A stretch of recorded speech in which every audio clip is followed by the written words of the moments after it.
이제 8월 무더위도 막바지에 이르고 있습니다. 지금 오늘 표정을 보니까 무더위에 지친 모습이 역력합니다. 이제 지금부터 말씀이 시작되니까 이제 취침 준비에 들어가려고 하는 분이 한 두세 분 계시는 것 같아요. 절대로 그러면 안 됩니다. 우리 교회는 굉장히 말씀에 집중도가 높은 교회예요. 거의 주무시는 분이 없습니다. 그런데 이 무더위 때문에 말씀을 놓치는 그러한 어려움이 없으시길 주의 이름으로 축원합니다. 우리 옆에 계신 분들에게 좀 인사해 주시기 바랍니다. 내 옆에 앉아주셔서 감사합니다. 당신의 얼굴을 뵈니 하나님을 뵌 것 같습니다. 형식적으로 하지 마시고 진정으로 인사를 나눠주시기 바랍니다. 다시 한번, 당신의 얼굴을 뵈니 하나님의 얼굴을 뵌 것 같습니다. 할렐루야. 며칠 전에 일본 오사카에 있는 이 고시엔 구장에서 일본 전국 고교야구 선수권 대회, 일명 고시엔 대회가 이제 끝났습니다. 여기서 우승한 고등학교, 어디 고등학교인지 혹시 아십니까? 우리 한국계 고등학교인 교토 국제학교가 우승을 차지했습니다. 금년에 이 고시엔이 109회가 된다고 그래요. 109회. 여러분, 일본에서 고시엔 대회는 우리의 상상을 초월합니다. 이 고시엔을 한자로는 갑자원이라 그러죠, 그죠? 갑자원 대회라 그러는데, 왜 갑자원인고 하니, 이 고시엔 야구장이 만들어진 해가 갑자년이에요. 갑자년에 만들어진 야구장이라는 뜻으로 고시엔, N은 공원을 뜻하는 거죠. 그래서 그때부터 1924년이 갑자년인데, 이때 이 야구장이 완공이 되고, 이때부터 여기서 고시엔 대회가 펼쳐지는데, 지금까지 이 한국계 고등학교가 우승한 적은 단 한 번도 없었습니다. 또 우승할 수도 없어요. 요즘 우리나라 프로야구 인기가 굉장히 높지 않습니까? 프로야구 이전에 고교야구 인기가 정말 하늘을 찔렀어요. 그죠? 우리 부산 서구에 있는 이 경남고등학교, 또 저기 초량에 있는 부산고등학교는 학교도 명문일 뿐더러 또 야구도 전국적인 강호였습니다. 뿐만 아니라 옛날 부산상고, 지금 개성고등학교죠.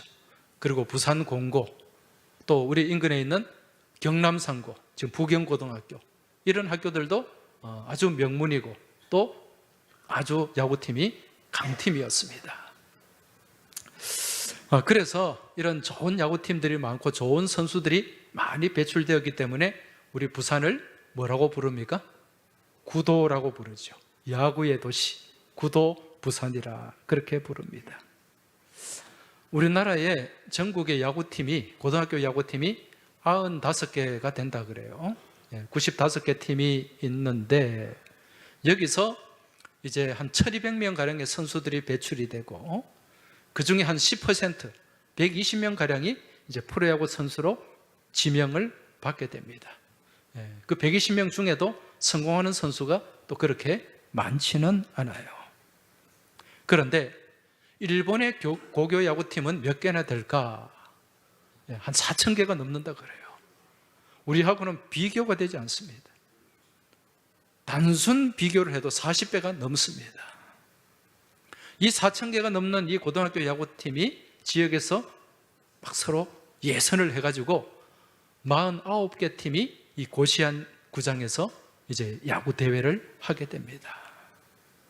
그런데 이번에 우승한 팀이 전교생이 160명밖에 되지 않은 우리 한국계 고등학교, 교토 국제학교 선수들이 우승을 했단 말입니다.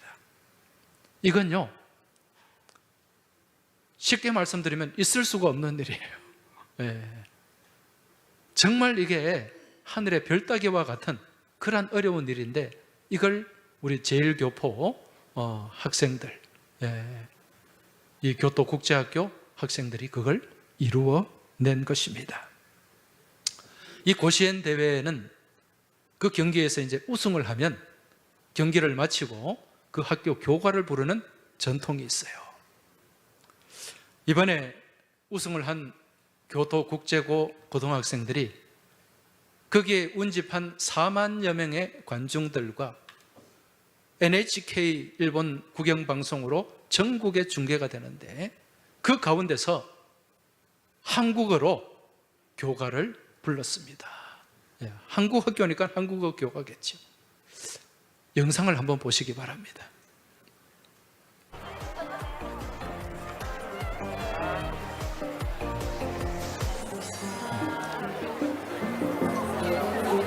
ただいまから優勝いたしました京都国際高校の栄誉をたたえ、同校の校歌を演奏して校旗の掲揚を行います。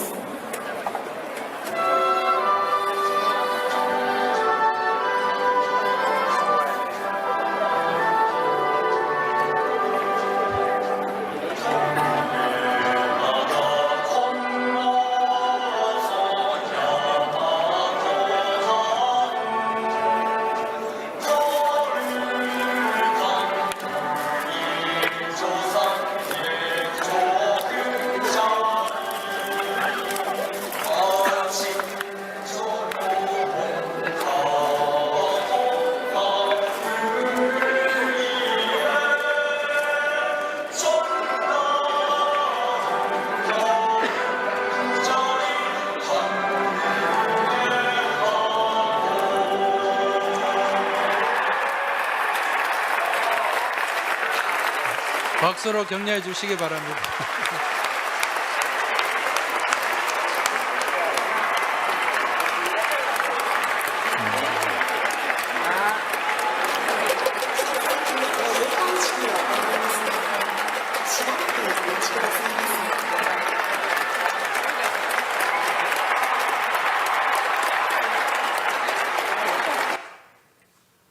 네.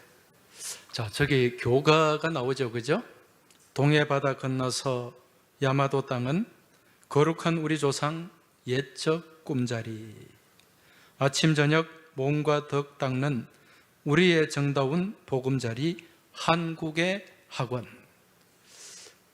이 일본 중심에서 이 교가가 울려 퍼졌어요. 저도 이 교가를 들으면서 이 가슴 뭉클함이 밀려왔습니다.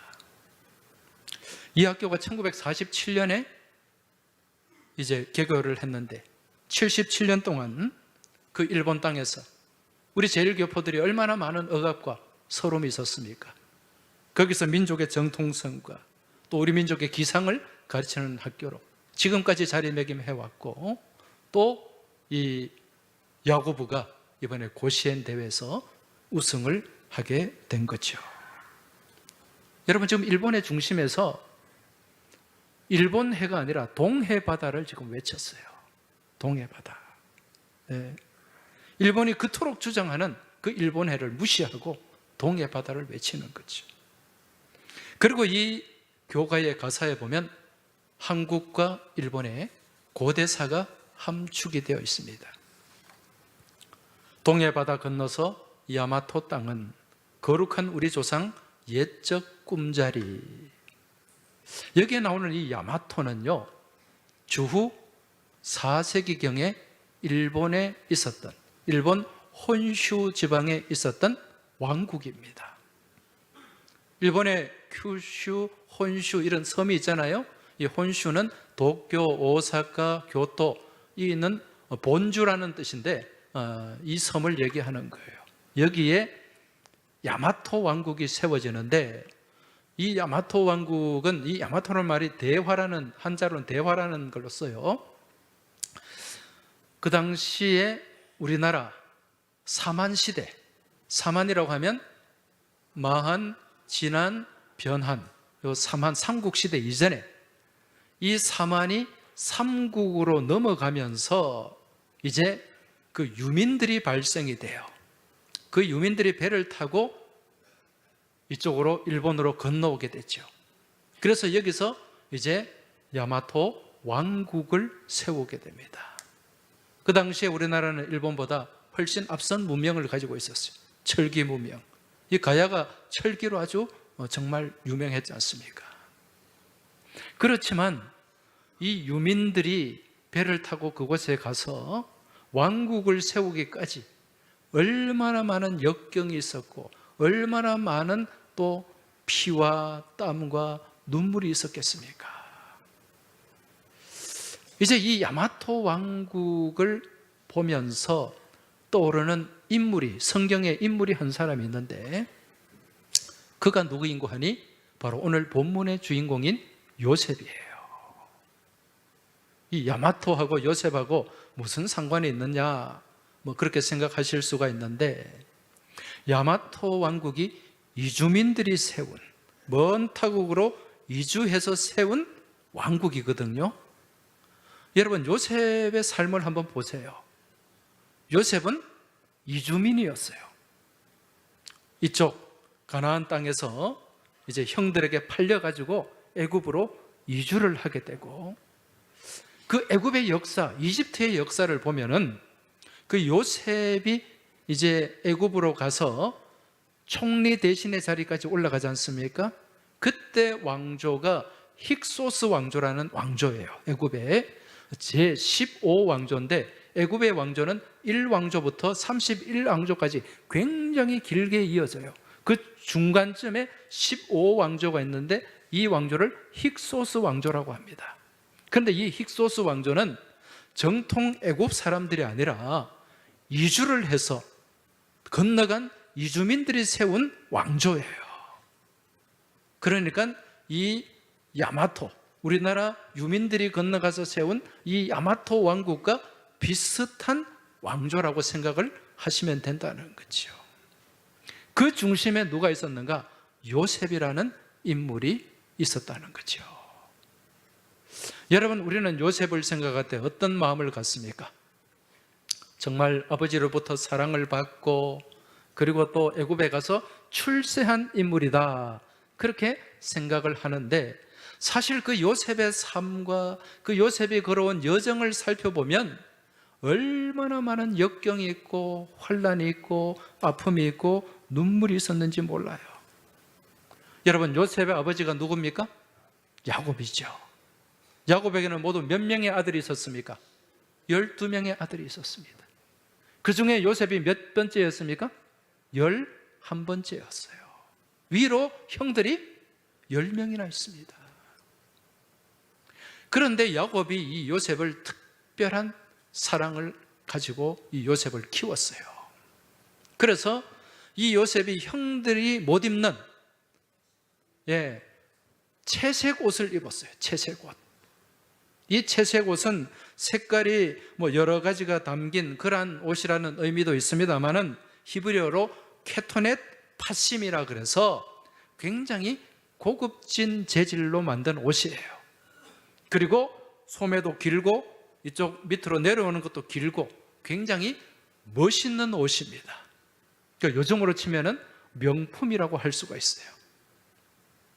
이 뭐 막내와 같은 이 요셉한테만 아버지가 이 채색 옷, 케토넷 파심을 입게 했다는 거죠. 그러니까 이걸 바라보는 형들의 마음은 어떨까요? 껄끄럽죠. 내가 형인데 저게 뭐라고, 그런 마음이 들었을 거예요. 그런데 이 요셉은 또 형들한테 미움받을 짓은 골라서 해요. 그렇지 않습니까? 이 형들이 뭐 이렇게 하다가 좀 잘못하고 자기한테 좀 뭐 해코지를 하고 막 그러면은 그 잘못을 아버지한테 쪼르르 가가지고 또 다 일러 바쳐. 그래서 또 아버지가 막 꾸지람을 하겠죠. 그러면 또 미운 털은 더 박히는 거예요. 근데 여기까지는 좋아요. 근데 이 요셉의 특기가 뭡니까? 꿈을 잘 꾸는 거예요. 그런데 꿈을 꿨으면 지 혼자만 갖고 있으면 되는데 이걸 또 다 여기저기 발설을 하네요. 형들한테, 아버지한테. 한날은 꿈을 꿨는데 밭에서 곡식을 추수를 합니다. 추수를 해서 이 곡식 단을 이렇게 묶었어요. 그 형들도 추수를 하고 형들이 묶은 단도 있고 요셉이 묶은 단도 있는데 꿈에 이 요셉이 묶은 단이 딱 있는데 그 형들이 묶은 단이 뚝 둘러서 가지고 다 뭘 합니까? 그 앞에 절을 하는 거예요. 이걸 그냥 지가 꿈을 꿨으면 자기만 알고 그런갑다 그러고 끝나면 되는데 이걸 또 누구한테 얘기합니까? 형들한테 다 얘기해요. 형님들 내가 꿈을 꿨는데 뭐 이만저만 이렇게 형들이 나한테 절을 합디다. 형들의 곡식단이. 기분 좋겠어요? 예, 평소에도 안 그래도 미운데. 근데 또 이것도 한 번으로 끝난 게 아니에요. 또 뒤에 또 꿈 얘기를 또 합니다. 이번에 어떤 꿈을 꿉니까? 해와 달과 별들이 있는데, 예, 그 11개의 별이 다 누구한테 절하더라? 요셉한테 절하더라. 해도 절하고 달도 절하고 11개, 그 요셉의 형제들이잖아요. 해와 달은 누굽니까? 요셉의 아버지 야곱과 부모 아닙니까? 다 요셉한테 절하더라. 뭐? 아버지도 너한테 절한다고? 뭐 그런 생각이 들었겠죠. 그러니까 뭐 어떻게 하면 이걸 그냥 이를 갈았을 거예요. 그런 상황에서 어느 날 이 형들이 양을 치러 들판으로 나갔어요. 그 아버지가 이제 좀 멀리 나간 것 같으니까 형들이 어떻게 하고 있는가 한번 요셉한테 살펴보고 오너라. 그렇게 이제 명령을 내렸습니다. 이 요셉이 또 아버지 말을 잘 듣잖아요. 그래서 아버지가 시킨 대로 형들이 양을 치는 곳에 그 세겜에 가서요, 형들이 뭘 하고 있나 보러 갔는데 형들이 없어요. 다 어디로 갔는가? 거기서 한 20km나 떨어진, 20km 정도 떨어진, 20km면 한 50리 됩니까? 4km가 10리니까, 그죠? 그 멀리 떨어진 그곳에 가서 양을 치는 거예요. 거기가 이제 도단이라는 곳인데, 여러분, 이 어린애가 20km 가는 거는 굉장히 먼 거리잖아요. 그죠? 그렇게 해서 형들이 어디 있는지 물어서 그렇게 가게 됩니다. 그 멀리서 보니까, 형들이 보니까 저기 요셉이 오고 있는 거예요. 그 형들이 굉장히 반가웠을까요? 아니죠. 저 꿈쟁이 온다. 저 꿈꾸는 놈 온다. 그러면서 이 형들이 모의를 합니다. 무슨 모의를 합니까? 이 동생을 어떻게 죽이자. 네. 이번이 기회다. 아버지도 안 계시고 뭐 짐승한테 물려 죽었다 그러면 되니까 죽일 것을 계획을 합니다. 그때 누가 네 번째 아들 유다가 아니다. 죽이지 말자. 우리 형제인데 죽일 필요 있느냐? 그냥 팔아버리자. 그래서 이 요셉을 어디에? 그 미디안 상인들, 이스마엘 상인들에게 이 요셉을 팔게 됩니다. 그리고 요셉은 이 상인들에게 팔려서 어디로 내려갑니까? 애굽으로 내려가게 된 것입니다. 여러분, 이때 요셉의 나이가 10대 후반이에요. 10대 후반인데 이때 형들에 의해서 먼 타국 애굽, 말도 낯설고 물도 낯설고 사람도 낯설고 풍습도 낯설고 문화도 낯선, 음식도 낯설고 모든 것이 낯선 동네예요. 여기에 그냥 갔습니까? 노예로 팔려갔잖아요. 노예로 팔려갔는데 거기서 생활이 모든 것이 순적했는가? 그렇지가 않아요. 정말 나름 열심히 정직하게 그렇게 열심히 살았는데 순간순간 위기가 다가왔습니다. 지금 이때 요셉의 나이가 10대 후반인데 요셉의 문제가 뭐였습니까? 지금 요셉의 문제, 잘생겼다는 거예요. 잘생겨도 그냥 잘생긴 게 아니에요. 아주 용모가 빼어났다. 그렇게 얘기를 합니다. 이렇게 잘생긴 요셉을 누가 가만두지 않았는가? 그 노예로 잡혀간 집에 여주인이 관두지를 않았어요. 지금 요셉이 누구의 집에 노예로 팔려갔죠? 애굽의 시위대장. 시위대장이라고 하는 것은 오늘날 경호대장, 경호실장이라고 생각하면 돼요. 그 집에 노예로 팔려갔는데 그 사람의 이름이 보디발입니다. 그런데 이 보디발의 아내가 요셉을 보면서 이제 연정을 품게 된 거예요. 그러면서 날마다 이 요셉을 유혹을 했습니다. 이때 요셉이 어떻게 처신을 했죠? 이 유혹을 단칼에 잘라버립니다. 창세기 39장 10절에 보면 이 보디발의 아내도, 이 여자도 보통이 아니에요. 한번 보면은 39장 10절 말씀 보십시오. 여인이 날마다 요셉에게 청하였으나 요셉이 듣지 아니하여 동침하지 아니할 뿐더러 함께 있지도 아니하니라. 날마다 그렇게 미혹하고 유혹을 했다는 거죠. 여러분, 우리 옛 속담에 10번 찍어서 안 넘어가는 나무가 있습니까? 없습니까? 10번 찍어서 안 넘어가는 나무? 없다.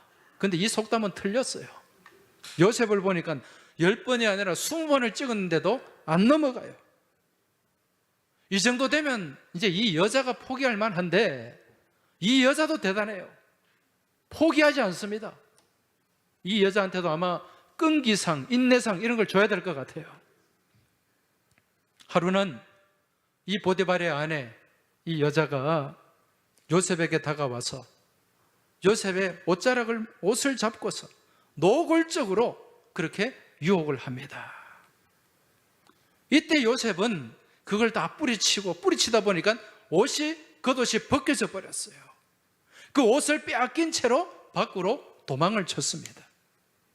그런데 여러분, 우리 옛말에 여자가 한을 품으면 온열에도 서리가 내린다.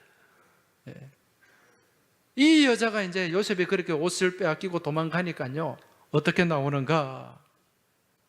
원한 맺힌 마음에 잘못 생각해 돌이킬 수 없는 죄 저질러 버리고 말았어요. 옷을 빼앗긴 채로 도망을 치니까 이 보디발의 아내가 막 그냥 괴성을 지릅니다. 저 요셉이 나를 희롱하려고 하다가 내가 저항을 하니까 옷을 벗어둔 채로 그냥 도망을 갔다. 그렇게 사람들한테 막 소리를 질렀습니다. 여러분, 이 상황에서 누구를 믿겠어요? 이 여주인을 믿겠습니까? 노예 요셉을 믿겠습니까? 여주인을 믿겠죠. 그래서 요셉은 꼼짝없이 그냥 감옥에 갇히게 됩니다. 그런데 여러분, 요셉이 갇힌 감옥이 어떤 감옥입니까? 그냥 일반 감옥이 아니에요. 성경에 보면 왕의 제수를 가두는 곳이다, 그렇게 기록하고 있습니다. 왕의 제수가 어떤 제수들입니까? 왕한테 반역을 모의하거나 아니면 왕을 암살하려고 하거나 아니면 다른 어떤 왕을 어떤 정치적인 이유로 잡혀온 죄인 중에 중죄인들이에요. 이 사람들은 거의 사형입니다. 이런 죄인들이 갇힌 감옥에 이 요셉이 갇히게 되었죠. 지금 요셉의 목숨은 바람 앞에 촛불과도 같습니다. 그런데 성경에서는 지금 이 상황, 이러한 요셉을 두고 뭐라고 말씀하는가? 요셉을 범사에 형통하게 하셨다, 그렇게 말씀하고 있습니다. 창세기 39장 23절 한번 보시기 바랍니다. 간수장은 그의 손에 맡긴 것을 무엇이든지 살펴보지 아니하였으니 이는 여호와께서 요셉과 함께 하심이라. 여호와께서 그를 범사에 형통하게 하셨더라. 아멘입니까? 지금 요셉이 감옥에 갇혀 있는데 그것도 중죄인을 가두는 감옥에 갇혀서 오늘 죽을지 내일 죽을지 모르는 이 상황이 과연 형통한 상황입니까? 지금 노예로 잡혀와가지고 나름 열심히 살려고 애쓰고 발버둥 치고 그렇게 믿음으로 살려고 그렇게 노력했는데 하는 일마다 걸림돌을 만나고 이렇게 억울하게 감옥에 갇혀서 죽을 위기에 놓여져 있는데 이게 과연 형통한 삶이냐는 것입니다. 그런데 오늘 성경에서는 이 요셉을 두고 형통하다고 말씀합니다. 형통한 자라고 말씀하고 있어요. 오늘 2절 3절 한번 보십시오. 여호와께서 요셉에게 함께 하심으로 그가 형통한 자가 되어 그의 주인 애굽 사람의 집에 있으니 그의 주인이 여호와께서 그와 함께 하심을 보며 또 여호와께서 그의 범사에 형통하게 하심으로 보았더라. 할렐루야. 지금 이 요셉을 형통하다. 여러분, 이 형통이라는 말의 뜻이 뭡니까? 이 형통이라는 말은 일반적인 사전에서는 모든 일이 내 뜻과 내 생각대로 잘 되는 것, 내 마음대로 잘 풀리는 것, 이걸 형통이라고 합니다. 이게 세상에서 말하는 형통이에요. 근데 지금 세상적으로 바라보면 이 요셉이 형통입니까? 불통입니까? 불통이죠. 그럼 성경에서 말씀하는 형통, 이건 무엇인가? 믿음 안에서 바라보는 형통은 어떠한 것인가? 이게요, 세상의 형통과 달라요. 믿음의 형통은. 오늘 성경 원문에 기록된 이 형통이라는 말, 이 히브리어로 짜라흐라는 말인데, 이 짜라흐라는 말의 그 뜻이 앞을 향한 정면 돌파라는 뜻이 담겨 있습니다. 무슨 뜻이라고요? 앞을 향한 정면 돌파.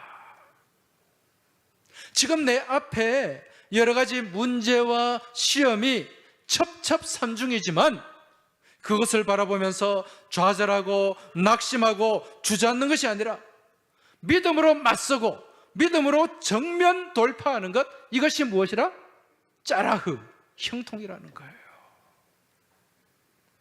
여러분, 요셉의 인생을 한번 보시기 바랍니다. 그저 우리가 생각하는 요셉은 아버지한테 특별 대우를 받고 채색 옷을 입고 그러다가 애굽의 총리 대신이 되고 출세한 사람. 여러분, 이거는 극히 지극히 부분적인 거예요. 이 요셉이 자라고 살아온 인생 여정을 보면은 일찍 요셉은 어릴 때 누구를 잃어버렸습니까? 엄마를 잃어버렸어요. 그 어머니가 라헬이잖아요. 엄마가 일찍 죽었단 말입니다. 그러니까 야곱이 이 요셉을 좀 특별하게 대해준 것도 아마 그런 애틋함이 있었기 때문인 것 같아요. 엄마를 일찍 여의고 위에 형들이 몇 명입니까? 10명이나 있잖아요. 새엄마가 다른 엄마가 몇 명입니까? 3명이나 더 있어요.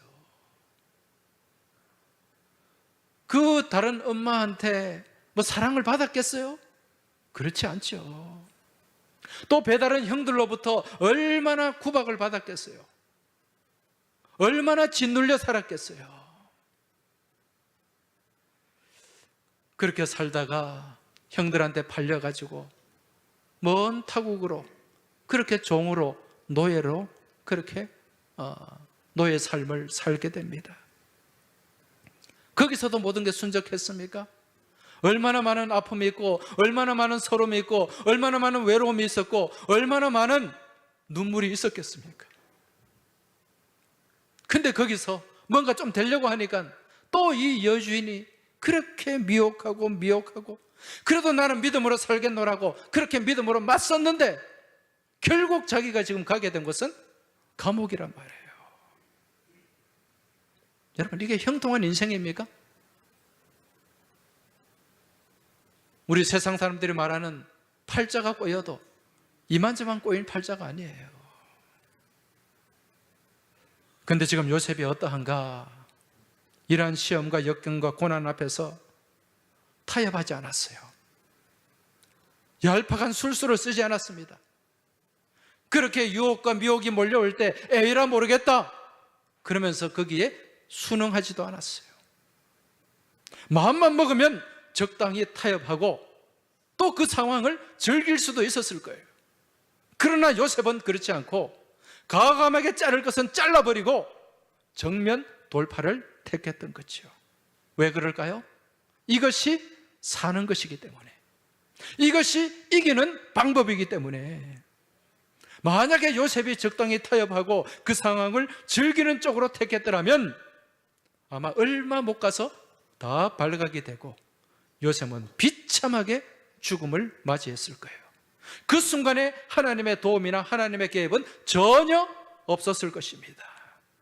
그러나 이러한 유혹과 시험과 환난의 최악의 상황 속에서도 적당한 타협이 아니라 믿음의 정면 돌파를 택하고 나아갔던 거지요. 그 결과 요셉의 삶이 형통하게 된 줄 믿습니다. 여러분, 오늘 말씀의 제목이 뭡니까? 형통의 비결이에요. 형통의 비결입니다. 우리들 또한 이 땅에서 믿음의 삶을 살면서 형통한 삶을 살아가기 위해서는 오늘 이 요셉이 보여준 모습이 우리 삶 가운데 그대로 나타나야 될 줄 믿습니다. 세상의 유혹과 시험과 환난과 역경이 다가오더라도 그 앞에서 적당하게 타협하는 삶이 아니라 거기에 믿음으로 맞서고 정면으로 돌파하는 삶, 이 삶을 살아갈 때 우리 삶 가운데 주님의 형통이 펼쳐지게 될 줄 믿습니다. 오늘 요셉을 한번 보십시오. 오늘 8절, 9절 다시 한번 보시면은 요셉이 거절하며 자기 주인의 아내에게 이르되 내 주인이 집안의 모든 소유를 간섭하지 아니하고 다 내 손에 위탁하였으니 이 집에는 나보다 큰 이가 없으며 주인이 아무것도 내게 금하지 아니하였어도 금한 것은 당신뿐이니 당신은 그의 아내임이라. 그런즉 내가 어찌 이 큰 악을 행하여 하나님께 죄를 지으리까. 할렐루야. 얼마나 단호합니까? 얼마나 단호하게 잘라버립니까? 이게 우리의 삶 가운데 있어야 된다는 거예요. 여러분, 자를 거는 잘라내시기 바랍니다. 버릴 거는 버리시기 바랍니다. 잠이 좀 오시는 것 같은데 옆에 계신 분들에게 좀 말씀해 주세요. 자를 거는 잘라버립시다. 버릴 것은 버립시다. 할렐루야. 여러분, 믿음의 삶을 살아감에 있어서 때로는 여러 가지 시험도 다가오고 유혹도 다가오고 또 때로는 걷잡을 수 없는 환난과 역경이 다가올 때가 있습니다. 그러한 때에 그러한 유혹과 시험 앞에서 타협하거나 그 환난과 역경 앞에서 좌절하거나 낙심하거나 드러눕지 마시기 바랍니다.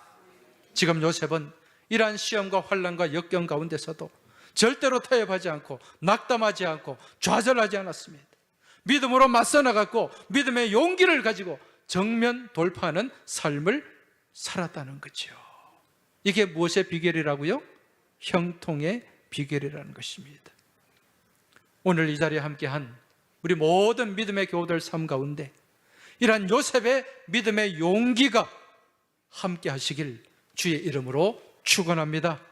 그래서 날마다 승리하는 믿음의 삶, 믿음으로 정면 돌파하는 삶을 살아내시길 주의 이름으로 축복합니다. 이제 이처럼 형통한 삶을 살아가는 주의 백성들은요, 그 형통을 하나님께서 베풀어 주시는 이 형통한 삶을 통해서 주변에 선한 영향을 나타내고 미치게 됩니다. 이걸 우리가 요셉의 삶을 통해 알 수가 있어요. 오늘 본문 5절 같이 한번 읽어보겠습니다. 5절 말씀입니다. 시작. 그가 요셉에게 자기의 집과 그의 모든 소유물을 주관하게 한 때부터 여호와께서 요셉을 위하여 그 애굽 사람의 집에 복을 내리심으로 여호와의 복이 그의 집과 밭에 있는 모든 소유에 미친지라. 할렐루야. 여러분, 세상에서의 형통은 내가 잘 되는 거예요. 내 일이 잘 풀리는 거예요. 그러나 믿음 안에서 형통은 나뿐 아니라 나로 인해서 내 주변이 잘 되고 내 주변이 행복한 것인 줄 깨달으시기 바랍니다. 그래서 하나님께서 창세기 12장 2절에 아브라함을 축복하시면서 뭐라고 말씀하셨는가? 너는 복이 될지라. 복덩어리가 되라는 말씀이에요. 그러면서 땅의 모든 족속이 너로 말미암아 복을 얻을 것이라. 그렇게 말씀하고 있습니다. 할렐루야. 이게 바로 은혜의 통로요, 축복의 통로인 줄 믿으시기 바랍니다. 이게 형통한 인생이에요. 나만 잘 먹고 나만 잘 사는 것이 아니라 내가 받은 은혜를 주변에 나누고 내가 받은 축복을 주변에 나누면서 더불어 잘 살게 하는 모습. 여러분, 이게 들어가도 복을 받고 나가도 복을 받는 삶의 모습인 줄 깨달으시기 바랍니다. 여러분, 이 보디발 한번 생각해 보세요. 노예 한 사람 잘 들어와가지고 얼마나 이 가정이 복을 받았는지 모릅니다. 이게 이 요셉의 모습이 오늘 우리의 모습이 되어야 된다는 거죠. 여러분, 금년에 우리 교회가 처음으로 이 아울리치를 진행을 했어요. 아울리치란 말의 뜻이 뭡니까? 내가 도와줄 사람을 기다리는 것이 아니라 내가 다가가서 그곳으로 가서 그들을 도와주는 것을 얘기하는 거죠. 금년에 해외 한 곳, 인도네시아 발리와 그리고 또 국내 두 곳, 문경에 있는 동로교회, 또 합천에 있는 성산교회, 세 군데 사역을 정말 은혜 가운데 잘 마쳤습니다. 어제 합천 성산교회, 우리 윤영열 목사님 모교회잖아요.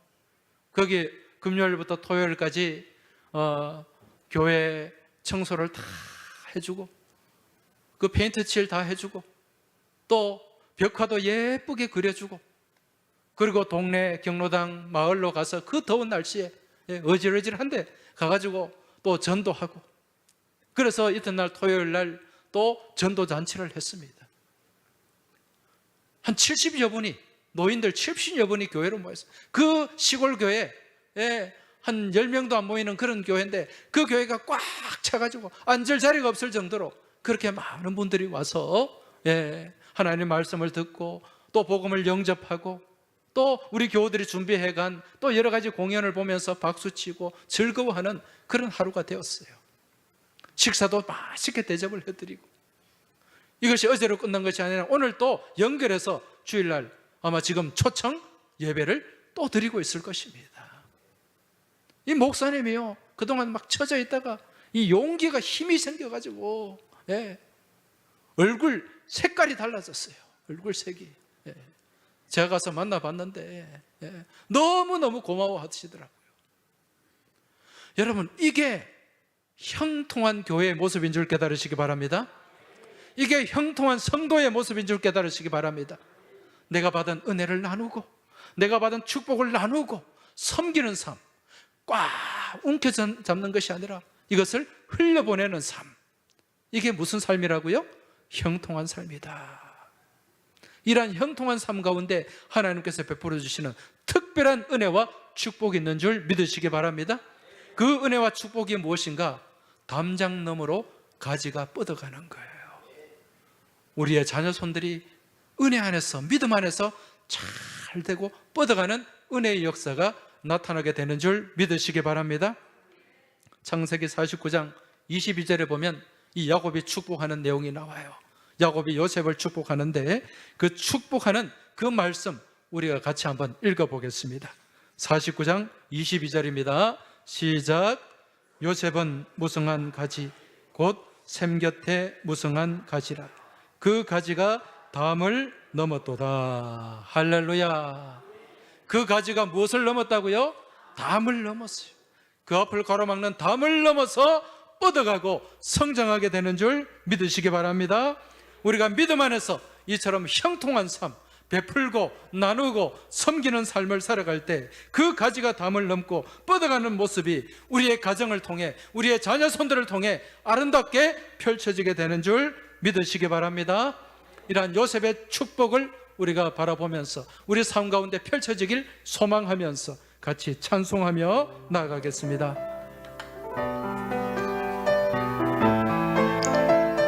우리 손뼉 치면서 찬송 드리겠습니다.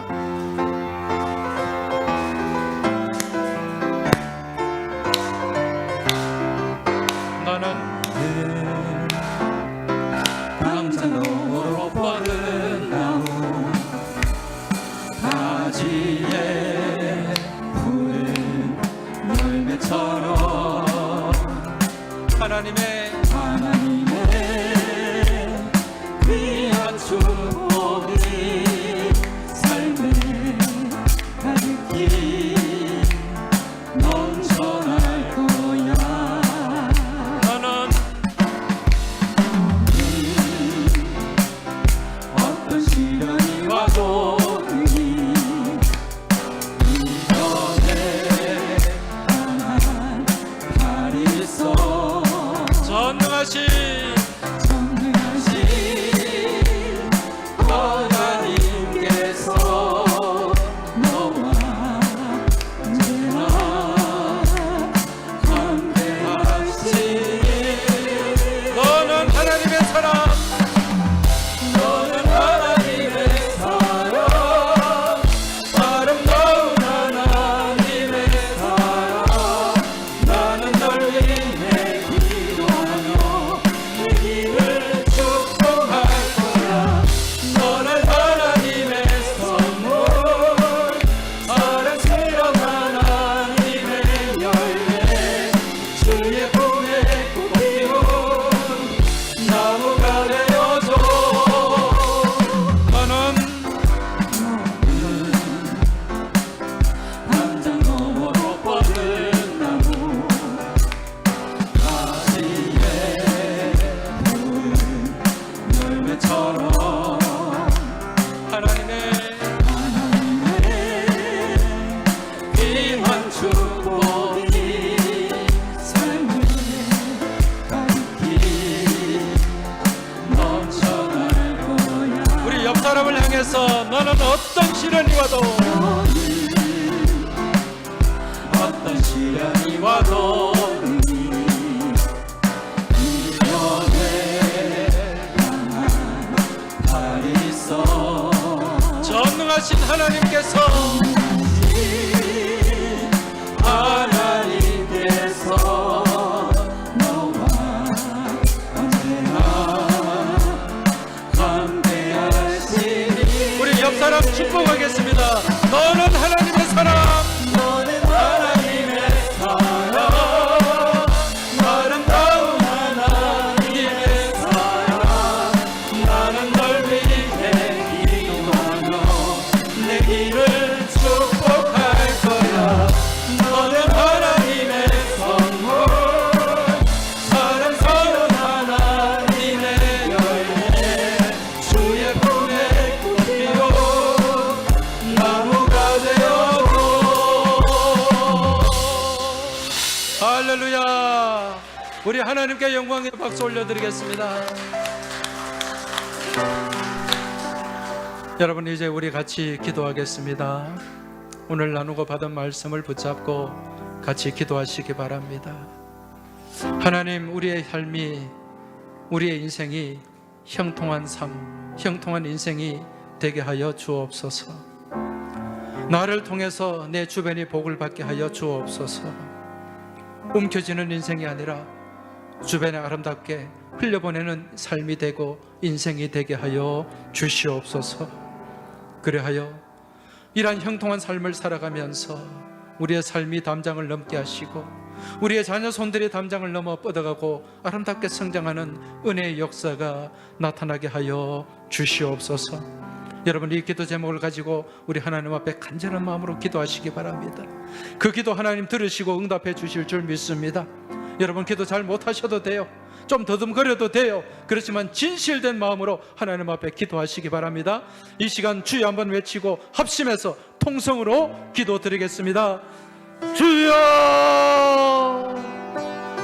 아버지 하나님, 감사합니다. 오늘 저희들에게 이처럼 복된 날, 은혜의 날을 허락하여 주셔서 저희가 주님 전에 나오게 하시고 하나님 말씀을 듣게 하여 주시고 이 말씀 안에서 저희가 형통한 삶을 바라보게 하시고 꿈꾸게 하시고 소망하게 하심에 감사를 드립니다. 아버지 하나님, 저희가 아버지 하나님 들어가도 복을 받고 나가도 복을 받고 아브라함처럼 아버지 하나님 그 복의 통로가 되는 복된 은혜의 삶이 펼쳐지게 하시고 그 모습이 우리의 모습이 되게 하여 주시옵소서. 아버지 하나님, 나를 통하여 내 주변이 복을 받게 하여 주시고 우리 교회가 복을 받게 하여 주시고 내 이웃들이 복을 받게 주님 인도하여 주시옵소서. 그리하여 우리의 삶이 담장에 갇혀 지내는 것이 아니라 그 담장을 넘어서 뻗어나가는 복된 삶이 되게 하여 주시옵소서. 우리의 자녀 손들이 갇혀 있는 삶이 아니라 넘어가는 삶이 되게 하시고 뻗어가는 삶이 되게 하시고 주님 안에서 형통한 삶이 되게 하여 주시옵소서. 그리하여 우리 교회를 통하여 주변에 선한 영향이 나타나게 하여 주시고 많은 잃어버린 영혼들이 주님께로 돌아오는 생명의 역사가 일어나게 하여 주시옵소서. 아버지 하나님, 감사합니다. 오늘도 저희들에게 복된 말씀을 주시고 저희들이 이 말씀을 붙잡고 믿음 안에 살아갈 용기를 주심에 감사를 드립니다.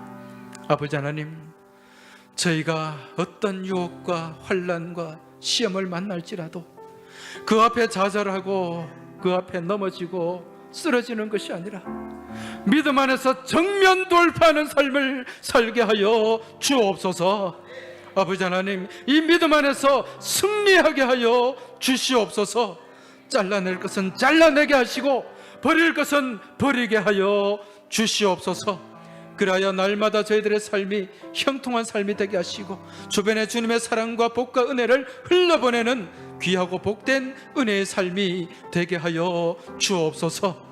그리하여 저희들이 담장을 넘어가기 원합니다.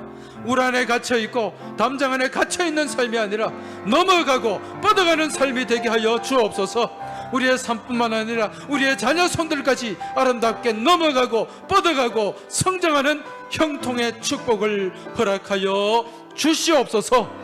이 모든 간구 살아계신 우리 주님 예수 그리스도 이름으로 기도하옵나이다. 아멘.